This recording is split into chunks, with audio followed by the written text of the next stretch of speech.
Bismillahirrahmanirrahim. Assalamualaikum warahmatullahi wabarakatuh.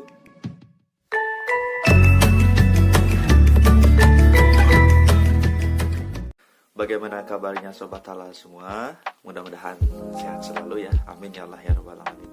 Perkenalkan, nama saya Mumu Muhammad, alumni dari program Studi Ilmu Ekonomi dan Keuangan Islam Universitas Pendidikan Indonesia. Video kali ini insya Allah saya akan menjawab beberapa pertanyaan dari sahabat halal semua terkait dengan kuliah di Turki dan juga seputar beasiswa pemerintah Turki. Pertanyaan pertama datang dari Rodotul Islamiyah. Kak, ada nggak sih perbedaan antara kuliah ekonomi syariah di Indonesia dan di Turki? Lalu keunggulannya S2 di sana apa? Secara umum sama ya, kuliah ekonomi Islam di Turki dan di Indonesia ada tugas, presentasi, UTS. Pertanyaan selanjutnya juga datang dari Teh Alinda. Soal beasiswanya, itu kamu full sama biaya kebutuhan sehari-hari juga disupport dari beasiswa ya Mu? Ya, semuanya disupport dari beasiswa, mulai dari uang saku, biaya untuk asrama, terus juga untuk biaya bayar tuition ke universitasnya juga itu ditanggung oleh pemerintah. Terus keberangkatan kamu dari ke Turki juga didanai beasiswa kah? Ya jelas, dari pokoknya nanti ketika kita jadi awardee kita akan mendapatkan tiket gratis untuk pergi dan tiket gratis untuk pulang. Syarat biar bisa dapat beasiswa ke sana apa aja? Nah, ini bagi yang belum tahu Sobat Halal semua bisa datang langsung cek di websitenya Turkish Scholarship. Di sana teman-teman bisa download e-booknya atau apa petunjuk teknisnya, di sana ada lengkap. Pertanyaan selanjutnya datang dari Destrianti Gina. Assalamualaikum Kang. Waalaikumsalam. Kang punten bagi tips dong Kang biar bisa kuliah di kampus Akang sekarang dan dapat awardee mun Kang. Tipsnya ya maksimalkan aja portofolio yang diinginkan oleh beasiswa Turki ini. Mulai dari kualifikasi akademiknya yang cukup gitu kan. Terus juga organisasi, terus juga ada aktivitas sosial yang kita ikuti, itu jadi nilai plus juga gitu kan. Intinya maksimalkan apa yang diinginkan oleh beasiswa ini, dan ya insya Allah kalau udah rezeki ya diterima. Selanjutnya datang dari Brian Muhammad. Kang mau tanya, selama kuliah di sana Akang pernah ngalamin kendala-kendala gitu nggak?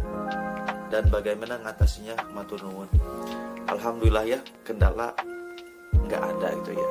Ya lancar-lancar saja selama di sini. Cuman kendalanya ya mungkin ketika pengurusan resident permit gitu ya, izin tempat tinggal di sini gitu kan, harus bolak-balik imigrasi gitu kan, harus ngantri gitu kan, banyak birokrasi yang complicated lah gitu. Jadi nggak praktis ini set nggak gitu, cuman harus kesini dulu, kesana dulu, kesini dulu gitu. Ya 11-12 lah dengan di Indo itu. Cuman kalau masalah kendala kuliah nggak ada sih, alhamdulillah. Selanjutnya dari Suhel Eresmair nih, kayak kenal nih namanya. Kak Mumu ikut kampanye Erdogan ya? Enggak ikut kampanye apa-apa di Turki. Ini selanjutnya datang dari Meli Siti Nur Halimah. Kang, setiap kapan aja nih buka beasiswanya? Beasiswa Turki Scholarship ini setiap tahun buka. Biasanya antara Januari, Februari, Maret, itu rentang itu aja gitu kan. Siap-siap aja, persiapkan dari sekarang aja kalau mau daftar tahun depan gitu kan, biar lebih matang gitu. Selanjutnya masih dari Meli, terus ada materi tentang zakatnya nggak Kang? Nah, kalau untuk materi kuliah ekonomi Islam di Istanbul University yang tempat saya belajar sekarang, untuk materi zakat secara khusus tidak ada. Cuman kalau dari segi sejarah pemikiran ekonomi Islam misalnya, ada zakat dibahas sedikit gitu kan, dari masa sahabat, masa Rasul, masa Khalifah gitu kan, Utsman, Ali gitu kan, seperti itu. Cuman kalau untuk di Turki, perkembangan zakat itu memang tidak terlalu dibahas dan tidak terlalu dibukukan gitu kan, sehingga kesulitan untuk saya sendiri gitu kan untuk mengetahui track record perzakatan, pengelolaan zakat di Turki itu seperti apa, merasa kesulitan. Bahkan saya sering nanya juga ke dosen di kampus gitu kan, ketika ada mata kuliah yang terkait bagaimana pengelolaan zakat di Turki. Mereka atau para dosen itu suka menjawab I have no idea gitu kan. Di Turki itu memang tidak tercatat secara pasti gitu kan bagaimana negara itu mengelola zakat. Tapi di Turki itu urusan zakat itu lebih kepada individu. Jadi ketika bulan Ramadan dekat gitu kan, Ramadan datang itu kan, masyarakat itu ya individu aja gitu ngasih ke masyarakat miskin gitu kan zakat fitrah. Terkait zakat mal juga tidak tercatat di sini bagaimana. Jadi untuk pengelolaan zakat itu lebih baik di Indonesia menurut saya daripada di Turki. Bahkan saya kemarin menemukan buku yang yang isinya itu membahas bagaimana Turki ini bisa lembaga zakat bisa berkembang di Turki gitu intinya tuh. Jadi ada buku yang memang merekomendasikan ke pemerintah Turki supaya didirikan lembaga zakat. Jadi itu karena kenapa buku itu muncul, karena memang di Turki tidak ada pengelolaan zakat secara agregat atau secara kelembagaan oleh negara gitu kan. Cuman kalau wakaf di sini memang berkembang pesat dari sejarahnya juga gitu kan, dari wakaf uang dan sebagainya. Wakaf produktif di sini bagus gitu kan. Gitu. Kalau untuk zakat di Turki lemah kalau dari segi pengelolaan gitu. Gitu tantangannya. Setiap negara punya keunggulan masing-masing gitu kan. Terus ini datang dari adminnya IEKI UPI Mumtaz. Kang Mumu mau tanya titipan pertanyaan dari Bumi Mini. Kalau untuk PhD Islamic Economics and Finance di sana recommended gak? Adakah beasiswa yang juga? Kalau beasiswa PhD banyak ya termasuk ini Turkish Scholarship juga menawarkan beasiswa PhD gitu kan. Jadi beasiswa pemerintah Turki ini semua jenjang S1, S2, S3. Dan untuk S3 ada juga kok Islamic Economics-nya. Kalau nggak salah di 3 unit ya, Istanbul University, Sabahattin Zaim University, dan juga Sakarya University. Itu ada 3. Recommended gak? Kalau menurut saya pribadi untuk PhD di Turki ini memakan waktu yang cukup lama ya. Jadi totalnya itu paling cepat 5 tahun bisa beres untuk PhD di Turki. Karena apa? 1 tahun untuk persiapan bahasa dan 4 tahun itu penyelesaian studi. Dan juga menurut teman-teman dan senior yang ngambil PhD di Turki, itu PhD di Turki itu susah ya, ada soalnya nanti sebelum masuk ke tahap penelitian itu ada yang namanya itu Yeterlilik Senap atau uji komprehensif kayak di Indonesia lah sebagai itu. Jadi kalau misalnya ujian komprehensif ini tidak lulus, maka diberikan 1 kali kesempatan lagi untuk ujian komprehensif. Jika 2 kali ujian komprehensif ini tidak lulus, maka beasiswa untuk PhD-nya dicabut dan ya pulanglah ke Indonesia. Tapi kalau misalnya mau pembiayaan sendiri ya nggak apa-apa gitu kan, dilanjut aja. Selanjutnya ke Rizky Tia. Gimana perjuangannya bisa sampai Turki Kak, sama tips and triknya? Sebetulnya ya udah rezeki aja mungkinnya ke Turki ya. Pas udah lulus S1 juga apply kemana-mana kok gitu kan. Cuman ya Turki memang rezekinya aja gitu. Tips triknya gimana ya?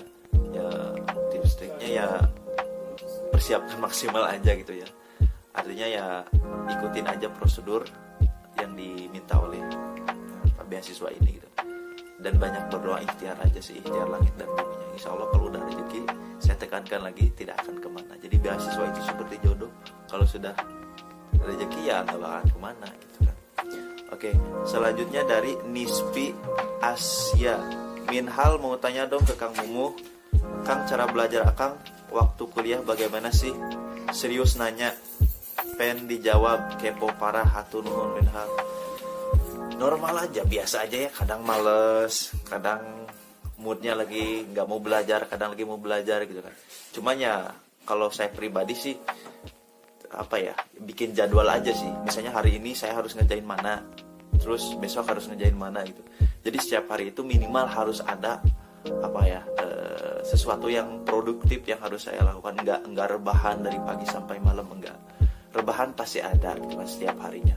Cuman enggak lama-lama, paling ya normal aja gitu ya, kalau capek istirahat gitu.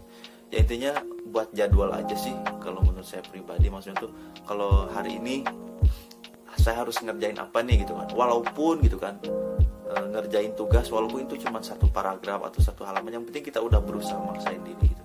Terus juga supaya kalau misalnya datang malas gitu kan, ya apa ya, ya ini aja lah, keluar dulu aja bentar gitu kan, cari motivasi lagi gitu kan.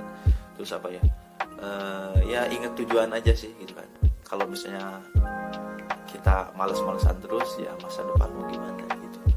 Oke, sama aja normal, nggak terlalu istimewa. Justru saya juga mau nanya nih, gimana cara orang-orang yang sukses itu belajarnya gitu. Terus pertanyaan terakhir nih kayaknya nih ya, dari Alfi. Mas mau nanya nih, daftar beasiswanya harus tunjukin LOE nggak? LOE unconditional dari kampus Turki nggak? Terima kasih.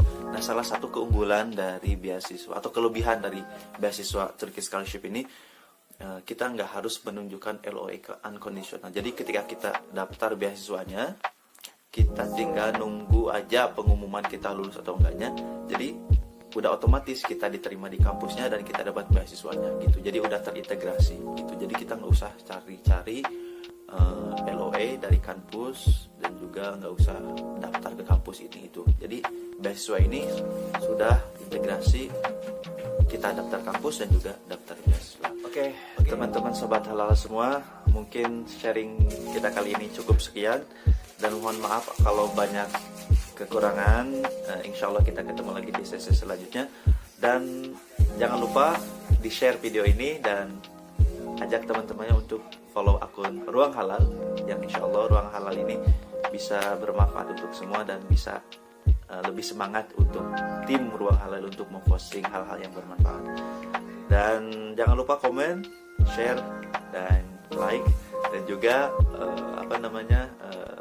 komen apa yang selanjutnya kira-kira ingin dibahas di video selanjutnya. Oke, terima kasih. Wassalamualaikum warahmatullahi wabarakatuh.